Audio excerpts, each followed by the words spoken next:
Chapter 15. The Later Years. Introductory quote, "Seeing the world, the Gnani sees the self, which is the substratum of all that is seen.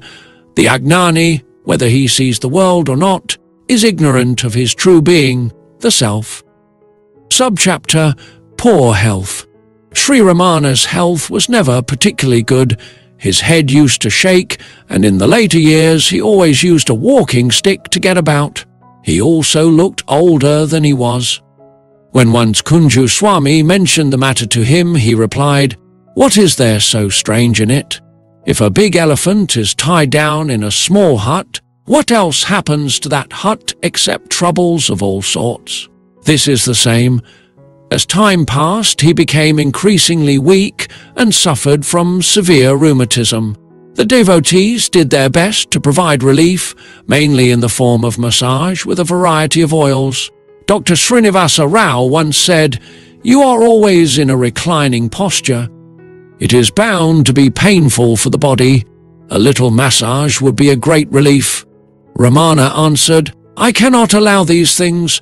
How do you know that I am having some pain?" As the doctor did not give way, the Maharshi replied, "If you think that Ramana is the body stretched out on the couch, you may ask the body. If the body is feeling the pain, then let it answer by itself. If you go on doing this, there would be no end to the attention paid to the body." To satisfy him, Ramana finally let him massage his legs, but said after a few minutes, "Let me also earn some merit through service for the Guru by massaging my legs." He then continued to massage his legs himself. He liked to joke in this way whenever devotees wanted to massage him. He would let them do it for a while, but then he would take over himself. The rheumatism gradually spread to his back and shoulders. In addition, a general state of weakness was evident, although he himself took no notice of it. He was in urgent need of more nourishing food, but would not agree to special food being prepared for him. Ramachandra Rao, an Ayurvedic healer and devotee, wanted to prepare a special tonic for him and wrote a long list with all the ingredients and presented it to Ramana.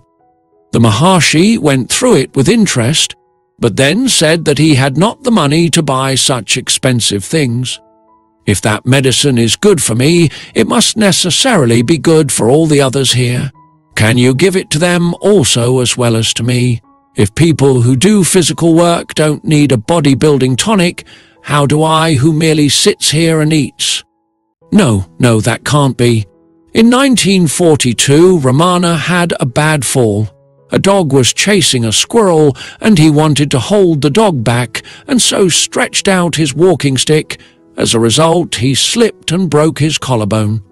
Subchapter, The Golden Jubilee. On 1st September 1946, a huge festival was organized to celebrate the 50th anniversary of Sri Ramana's arrival at Tiruvannamalai.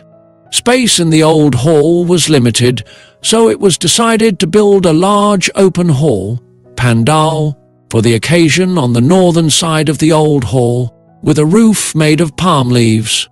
This hall is the previously mentioned Jubilee Hall, which Ramana found very pleasant.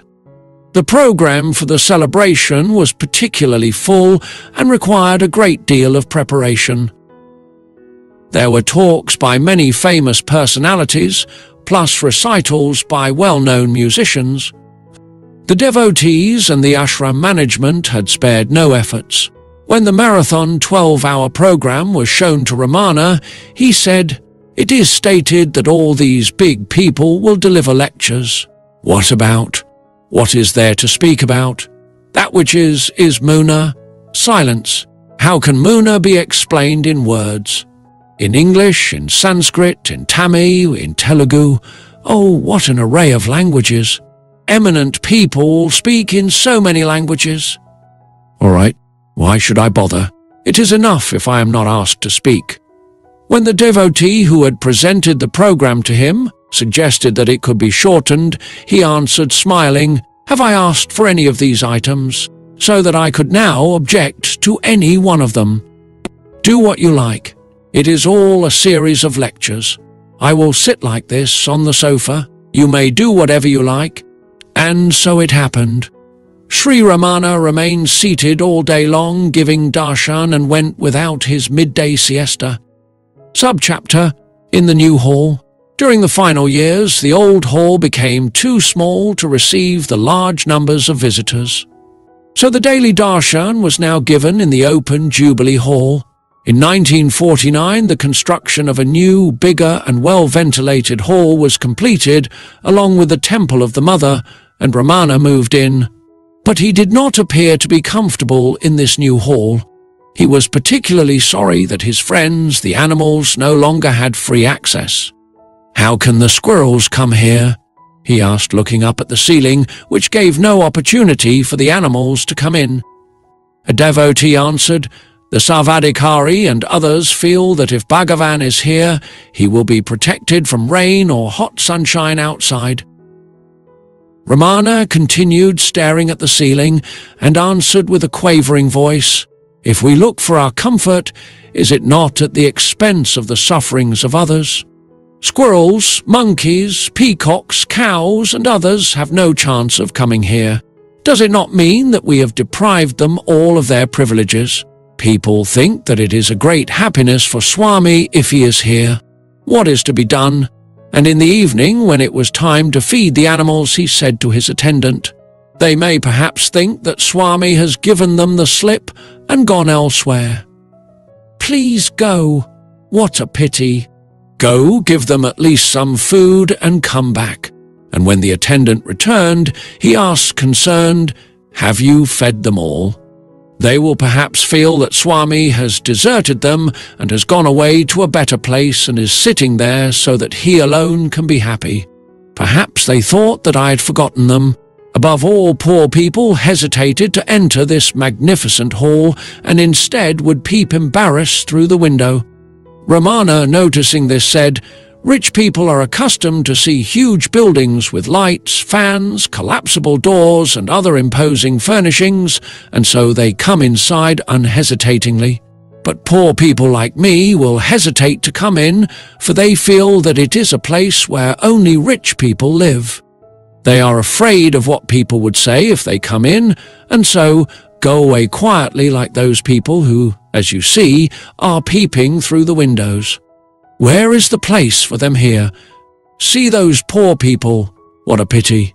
In the new hall, devotees had installed a stone couch with a thick mattress and side cushions for him. This new mattress was slippery. On one side there was a large cushion for his arm, with another on the back and a third for his feet. Consequently, there was little space left for him to sit on. When Sri Ramana sat on the couch for the first time, he pressed his hands against it and said to his attendants, "See how this mattress slips from one side to another. People think that it will be comfortable for Bhagawan if there is a costly mattress. It is, however, not possible to sit on this restfully. Why this? It will be much more comfortable if I sit on the stone seat itself." The following day, the mattress was removed and the old one was laid on his couch. Ramana was, however, not destined to live very long in the new hall. Only 9 months later, in January 1950, he became critically ill and moved to the small Nirvana room, where he was to die the following April. Subchapter: Political Events. When one considers the momentous political events which occurred during this decade in particular, both in India and throughout the rest of the world, it is surprising what a small part they played in the life of the Maharshi and the ashram. For example, in 1939, India entered the Second World War, and on the 15th of August 1947, Mahatma Gandhi's non-violent resistance movement against British colonial power finally achieved its aim of independence for India. Sri Ramana always read the newspapers, and he and his devotees listened to the news on the radio. Occasionally politics were discussed in the hall. Professor Subbaramaya reports the following interesting conversation. It was June 10, 1940.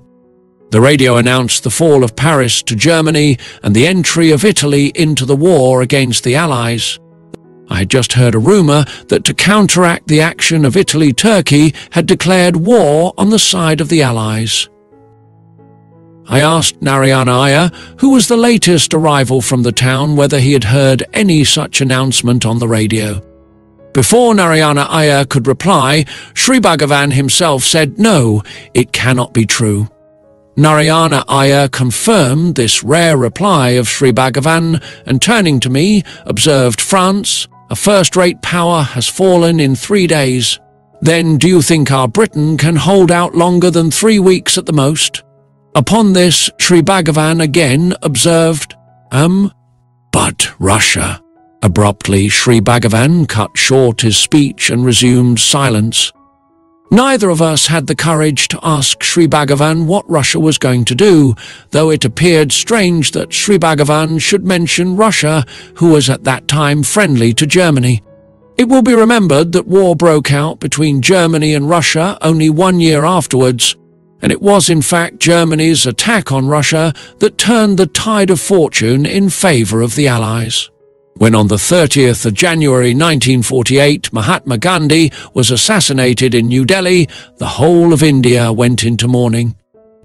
A newspaper reporter came to the ashram to ask the Maharshi his opinion about the tragedy. Ramana said with a shaking voice, "For the Mahatma's death in this tragic manner, every person's heart is mourning. What is there in particular that I could say? Who is there who is not grieved?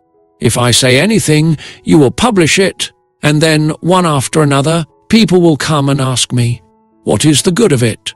With these words, he sent the reporter away and went for his walk. At 4:30, the women sang Raghupati Raghava Rajaram, one of Mahatma Gandhi's favourite songs. With tears in his eyes, Ramana indicated that they should continue with the singing. At 5 p.m, a conch was blown and an arati celebration, waving of lights, was held in the Mother's Temple for the death of the Mahatma. After Gandhi's assassination, the whole country was plunged into turmoil.